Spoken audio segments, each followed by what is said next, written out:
तो आज हम जिस मूवी को एक्सप्लेन करने वाले हैं वो मूवी एक ऐसी महिला की कहानी है जो कि अपने पति से काफी प्यार करती है, पर तभी एक दुर्घटना के बाद उसका पति मर जाता है और वो बदला लेने के लिए सबसे पहले अपने आप को प्रस्तुत करके देती है सबको मजा, संस्कारी वाला, और फिर एक एक करके सबको देती है सजा, यानी कि डायरेक्ट टिकट ऊपर पहुंचाने वाला। पर उससे पहले एक छोटी सी रिक्वेस्ट है, कृपया आप लोग फेसबुक पेज को ज्वाइन कर लें, वहाँ पर वीडियो रेगुलर आएंगी और इस वीडियो के बीच में या एंड में मैं आप लोगों को कुछ बताना चाहता हूँ। पर उससे पहले मैं आपको इस मूवी की कहानी दिखाना चाहता हूँ। तो मूवी स्टार्ट होती है जहाँ पर एक घर में एक हस्बैंड और वाइफ होते हैं निर्वस्त अवस्था में। पति देव का नाम होता है डैरेन और पत्नी का नाम होता है पैट्रिका। डैरेन जो कि एक बहुत बड़ी कंपनी में एक काफी अच्छी पोजीशन में होता है, इसलिए उसके पास काफी अच्छा पैसा होता है। और अब सीन शिफ्ट होता है जहाँ पर हमको दूसरी फैमिली दिखाई जाती है। इस फैमिली में 4 लोग हैं। आदमी का नाम है वेस्टन, उसकी वाइफ का नाम है mister western, sorry Mrs western, असली नाम है रीना, नौकरानी का नाम है बेन और बेटे का नाम होता है रॉबी। अब इनके पास भी काफी अच्छा पैसा होता है, पर इनके पास फैमिली के लिए देने को टाइम ही नहीं होता। तो क्या ऐसे पैसों का अचार डालोगे? आज होता है रॉबी का बर्थडे और ये सिर्फ उसकी नौकरानी को मालूम। अब सीन शिफ्ट होता है और हमको दिखाया जाता है फिर से डैरेन। डैरेन अपनी वाइफ पैट्रिका से कहता है कि आज मेरे ऑफिस का एक सीनियर आदमी आने वाला है डिनर के लिए। तब पैट्रिका बोलती है, अबे तू क्या पागल वागल है, हर दिन किसी ना किसी को बुला लेता रात में पार्टी के लिए। तब डैरेन बोलता है, समझने की कोशिश करो, वो एक काफी अच्छी पोजीशन में है, वो मुझको तरक्की पाने में हेल्प कर सकता है। अब पैट्रिका घर में सुबह सुबह कलेश नहीं चाहती थी, पर डैरेन अपनी चिकनी चुपड़ी बातों में उसको फंसा लेता है और बाहर ले जाकर देता है उसको सरप्राइज कि देखो मैंने एक कार ली जो कि दिखने में काफी बेहतरीन और एक्सपेंसिव होती है। पैट्रिका बोलती है, तुम्हें इसकी क्या जरूरत है, इतना खर्चा आखिर क्यों? यानी कि हम लोग साफ साफ देख सकते हैं कि पैट्रिका काफी समझदार और केयरिंग वाइफ है और ऐसी बीवी मिलने के लिए बेहतरीन किस्मत लगती है। और जिस गेस्ट के बारे में डैरेन कह रहा था उसके और अपने पति के इंतजार में पैट्रिका रात भर जगती है, पर जिसका इंतजार करके उसने खराब की अपनी रातों की नींद। उस आदमी का मिजाज था काफी रंगीन। रंगीन का मतलब क्या है वो हमको इसकी शक्ल देखकर समझ में आता। पैट्रिका को अकेला पाकर गलत जगह हाथ लगाता और जब पैट्रिका गुस्से में अपने पति को ये बताती तब उसका पति इस बात को हल्के में ही उड़ा देता। वो कहता है पैट्रिका से समझने की कोशिश करो, ये आदमी मुझको काफी तरक्की दिलवा सकता है। यानी कि वो कहना चाह रहा कि ये जो आदमी जो भी चाह रहा वो तुम उसको दे दो। मतलब आप लोग समझ सकते हो ऐसी सोच के भी आदमी होते हैं जो अपनी तरक्की पाने के लिए अपनी पत्नी को गिरवी रखते हैं। खैर कलयुग है, कुछ भी हो सकता है। अब पैट्रिका अपने हस्बैंड से काफी प्यार करती थी, तो इस प्यार के लिए ना चाहते हुए भी इस अधेड़ उम्र के अंकल के साथ बिताती है संस्कारी रात। और ये करने के बाद पैट्रिका को काफी बुरा लगता है और डैरेन निकल जाता है अपने ऑफिस के लिए। पर आज का दिन डैरेन के लिए बिल्कुल भी अच्छा नहीं था। वो जैसे ही ऑफिस जाता है उसको मालूम चलता है कि उसकी जगह किसी और आदमी को दे दी। ये आदमी जिसका नाम होता है वेस्टन, जिससे हम लोग पहले मिल चुके हैं। और डैरेन इस बात से एकदम चौंक जाता है क्योंकि तरक्की पाने के लिए उसने क्या नहीं किया और यहाँ पर कंपनी ने उसके नितंब पे लात मार के उसको 9-11 कर दिया। और अब डैरेन की बुद्धि एकदम सटक जाती है और वेस्टन जिसको डैरेन की जगह मिल गई वह अपनी पत्नी के साथ इस खुशी में होता है संस्कारी। पर उसकी पत्नी जिसका नाम है हेरीना, उसको चाहिए संस्कारी के अलावा भी वो उसको अच्छे से ट्रीट करे, यानी कि उसको खिलाने ले जाए, पिलाने ले जाए, घुमाने ले जाए। और दूसरी तरफ डैरेन जिसका दिमाग का फ्यूज उड़ चुका था, उसने तरक्की पाने के लिए अपनी बीवी को तक दाव पे लगा दिया और अब उसके पास कुछ भी नहीं है। तो इसी गिल्ट में संडे के दिन ऑफिस जाकर पट्टे से हेडशॉट, और हेडशॉट से याद आया, खैर जब पैट्रिका को मालूम चलता है कि डैरेन ने सुसाइड कर लिया तब उसके पैरों के नीचे से जमीन खिसक जाती है कि भले ही उसके पति ने उसको मजबूर किया हो पर वो अपने पति से काफी ज्यादा प्यार करती थी। और पैटी जो कि अब एक विडो बन चुकी है, वो जाती है डैरेन के ऑफिस, जहाँ पर डैरेन का बॉस कहता है कि मुझे तुम्हारे लिए काफी अफसोस हुआ, पर हम सभी को मालूम कि डैरेन को कंपनी से निकालने वाला भी यही था।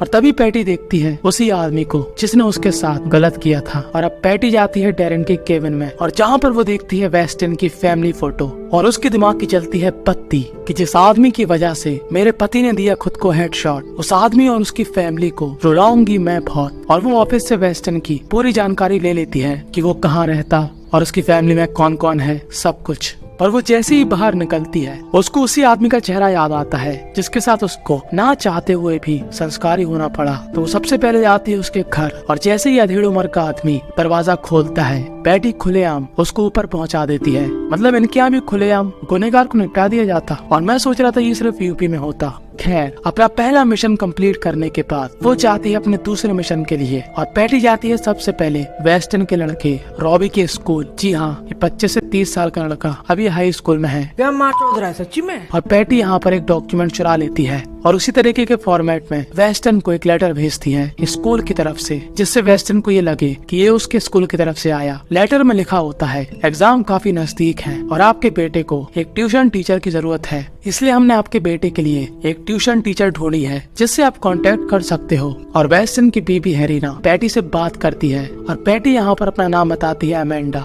अब पैटी आती है वेस्टन की फैमिली से मिलने, जहाँ पर वो रॉबी को उल्टू लाइन देती है और वेस्टन से कहती है कि मेरा अपार्टमेंट अभी बन रहा है, तो अगर आप चाहो तो मैं यहाँ पर भी रह सकती हूँ और रॉबी को कुछ ज्यादा पढ़ा सकती हूँ। तब वेस्टन कहता है ये तो काफी अच्छी बात है। तब वेस्टन बेल से कहकर पैटी के लिए गेस्ट हाउस की सफाई करवा देता है और पैटी कहती है रॉबी से, मैं तुमको स्कूल के बाद खुद लेने आऊंगी। और जब पैटी रॉबी को लेने आती है तब वो पहन के आती है हॉट सी ड्रेस और रॉबी के साथ उसके दोस्तों का भी मुंह खुला का खुला रह जाता है कि ट्यूशन टीचर हो तो ऐसी हो। और जब रॉबी किताब की तरफ देख रहा होता है तब उसका ध्यान बार बार किताब की जगह कहीं और जा रहा होता है।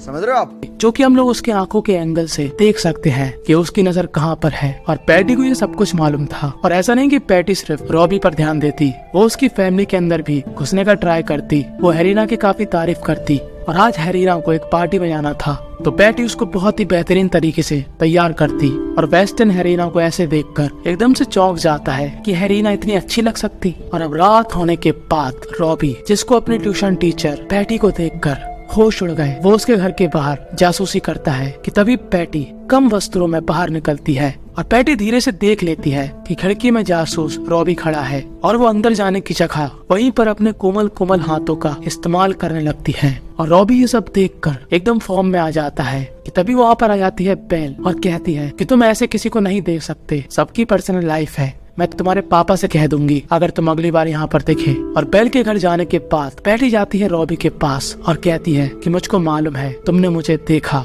और तुम पाना चाहते हो मेरे साथ कुछ करने का मौका, पर मौका नहीं मिलता जासूसी करके, मौका बनाने के लिए आना पड़ता है अंदर घर के। तो रॉबी आ जाता है घर के अंदर और कर लेता है जो करने का शुरू से था उसका मन, और पहली बार करके आज हो गया था उसका उद्घाटन। और रॉबी हो जाता है यहाँ पर काफी खुश। और अगले दिन पैटी अब वेस्टन से दोस्ती बढ़ाती है और ये सब देखकर हेरीना को जलन मच जाती है और इनकी नौकरानी बेल, जो कि पैटी की खिड़की पर पर्दा लगा देती है ताकि उसको कोई ना देख सके। तू तो गया बेटे। अब पैटी क्राइम तो कर ही चुकी थी और जो इंसान एक क्राइम कर देता तो वो दूसरा करने से पहले कहाँ सोचता। तो अब बेल की बारी थी ऊपर जाने की और जब घर में कोई नहीं होता तब पैटी तार लगाकर लाइट बंद करके बेल का भी राम नाम सत्य कर देती है। और इस बात से हेरीना और उसकी फैमिली काफी दुखी हो जाती है क्योंकि बेल उनके यहाँ पर 12 साल से काम कर रही थी और वो इनके एक फैमिली मेंबर की तरह थी। अब यहाँ पर सबसे ज्यादा दुख हेरीना को होता है तो वो नींद की गोलियां लेने लगती है। और यहाँ पर वेस्टन भी परेशान था, उसके दिमाग में भी काफी लोड हो चुका था और पैटी को मालूम था कि मौके पर चौका कैसे मारते।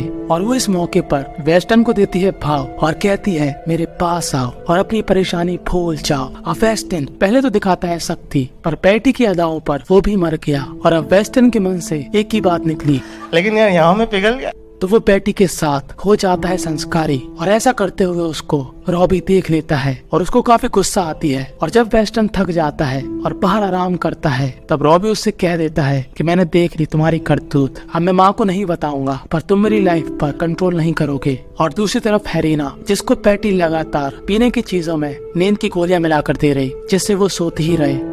और स्कूल से आने के बाद रॉबी आता है पैटी के पास और कहता है कि मेरे पिताजी के साथ ये तूने क्या किया? तब पैटी बोलती है मैंने कुछ भी नहीं किया, तुम्हारे पापा ने मुझको फोर्स किया। तब रॉबी कहता है सही में मेरे पिताजी की ये मजाल कि मेरे प्यार के साथ ये सब करे। रॉबी कहता है कि मैं अपने पिता को अभी सबक सिखाता हूँ। तब पैटी बोलती है अरे ऐसा कुछ भी मत करो, हम लोग यहाँ से भाग जाएंगे कुछ दिनों बाद। पर रॉबी का गुस्सा चरम सीमा पर था क्योंकि उसको मालूम था कि एक गार्डन के 2 माली नहीं हो सकते। तो वो अपने पापा पर वार करने की कोशिश करता है पर वेस्टन उल्टा उसी को ही लपेट देता है और कहता है मुझसे दूरी रहना। और अब रॉबी का दिमाग और खराब हो जाता है तो वो शांत होने के लिए पैटी के पास जाता है और आज रात में काफी बारिश होती है तो हेरीना यहाँ पर डर जाती है और गलती से वेस्टन पर ही वार कर देती है। पर हेरीना को दाल में थोड़ा बहुत काला लगता है। वो कहती है कि मुझको ऐसा लगता है कि अमेंडा ही ये सब कर रही, उसके आने की बात ही हमारी हैप्पी फैमिली के एन लग गए। तब वेस्टन बोलता है कि उसकी क्या गलती, वो तो कल यहाँ से चली जाएगी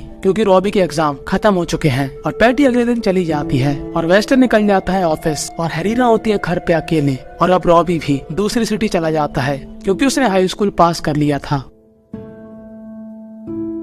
दूसरी सिटी के, तो अब वो दूसरी सिटी में ही रहेगा। और हेरीना होती है घर में अकेले और वो अंदर क्या देखती है कि उसके पक्षी को किसी ने मार दिया और वो काफी दुखी हो जाती है। और तभी वहाँ पर आती है पैटी और हेरीना का मार मार के कुत्ता बना देती है। और दूसरी तरफ वेस्टन जो कि ऑफिस के पुराने डिब्बों में पैटी और डैरेन की फोटो देख लेता है और वो अपने बॉस से पूछता है कि ये लड़की कौन है। तब उसका बॉस बताता है कि ये लड़की वही है जिसके पति की पोजीशन में आज तुम यहाँ पर हो। और इतना ही सुनने के बाद वेस्टन को सारी महाभारत समझ में आ जाती है और वो पुलिस को फोन लगाकर अपने घर पहुंच जाता है। और ऐन मौके पर पैटी को रोकने के लिए उसको सुपरमैन पंच मार देता है और पैटी गिर जाती है नीचे। और हेरीना को खोलने के बाद जब वो दोबारा वहाँ पर देखता है तो वो क्या देखता है कि पैटी वहाँ से भाग गई। और जब पुलिस वहाँ पर आती है तब वेस्टन कहता है कि मुझको नहीं मालूम कि वो कहाँ पर गई। ये लोग रॉबी को इस बारे में नहीं बताते, वो बेचारा खामोखा परेशान हो जाएगा। पर यही तो इनकी सबसे बड़ी गलती थी क्योंकि पैटी पहुंच जाती है रॉबी के पास और रॉबी काफी खुश होता है। और बस यहीं पर ये मूवी थी एंड हो जाती है। तो इस मूवी से हमको क्या सीखने को मिला कि अगर ट्यूशन टीचर इतनी खूबसूरत हो तो कुछ तो गड़बड़ है दया। और यहाँ पर मैं बताऊंगा आपको एक इम्पोर्टेंट बात कि अगली वीडियो Q&A होगी जहाँ पर आप मुझसे अपने कोई भी सवाल पूछ सकते हो।